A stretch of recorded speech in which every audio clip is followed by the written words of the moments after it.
ناخد دول كمان. زي ما حضراتكم شايفين مفيش ولا طبق اتكسر فيهم. بمناسبه عيد الام وشهر رمضان الكريم، النهارده بقى جايب لك طقم ميلامين 27 قطعه مش هتلاقيه في اي مكان تاني خالص. تعالي لما افرجك على الجمال. اطباق التقديم والسرافيس الكبيره، وكمان الاطباق الكبيره للتقديم، واطباق الرز زي ما انتم شايفين شكلها حلو قوي.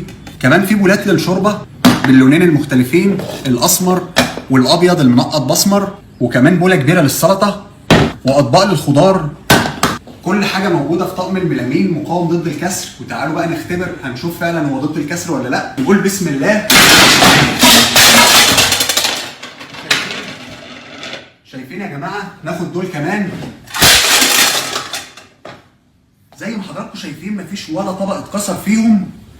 حاجه جميله قوي بجد، تحفه. ده غير انه كمان بيخش غساله الاطباق. وده العرض اللي مع طقم الميلامين النهارده. علب الثلاجه، كل القطع بتاعت علب الثلاجه اللي هتحتاجوها. ده غير انها كمان بتخش الميكروويف.